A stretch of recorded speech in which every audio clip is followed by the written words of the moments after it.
Hebrews 7 1-10 opens with a figure both ancient and mysterious, Melchizedek. The writer draws attention to him not as a passing historical note, but as a deliberate revelation embedded within the narrative of Abraham, a revelation that speaks beyond its immediate setting. This Melchizedek, king of Salem, priest of the Most High God, met Abraham returning from the slaughter of the kings and blessed him. Here is a priest who appears outside the established order later given to Israel. He is both king and priest, holding a dual office that, under the law, would remain separated. Yet before Sinai, before the Levitical system, this priest stands recognized.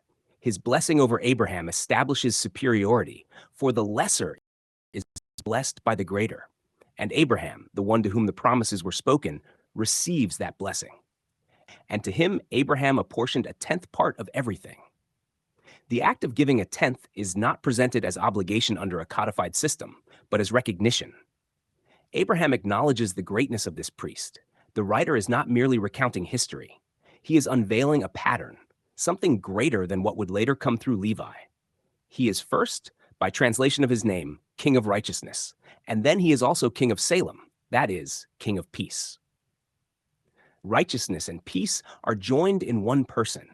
These are not achieved outcomes, but defining characteristics.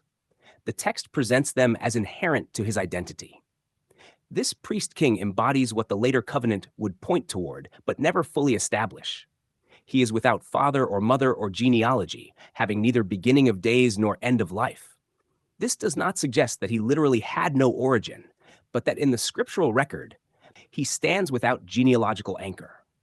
In a system where priesthood depended entirely on lineage, this silence is intentional.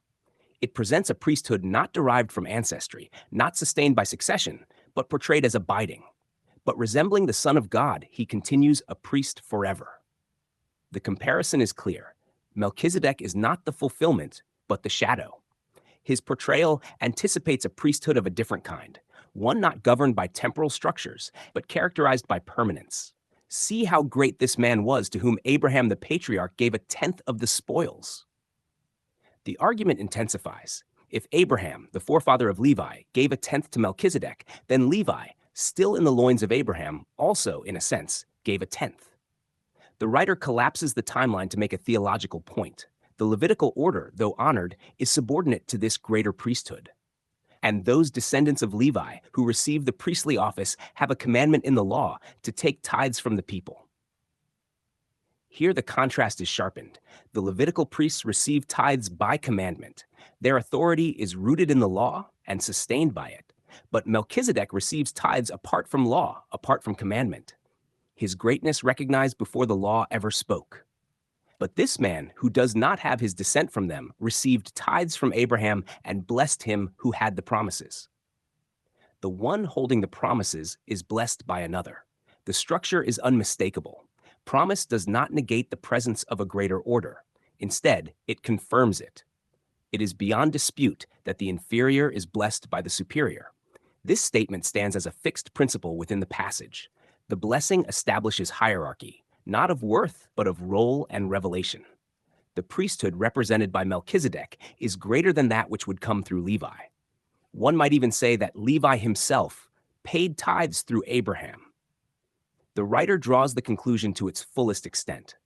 The Levitical system, with all its ordinances and rituals, is shown to be contained within something older, something greater, something not dependent on the structures that would later define Israel's worship. Thus, Hebrews 7 1-10 presents a priesthood that precedes the law, stands independent of genealogy, and embodies righteousness and peace in its very identity. It reveals that the foundation of access to God was never ultimately rooted in the later system of commands, but in a greater order already present within the unfolding narrative.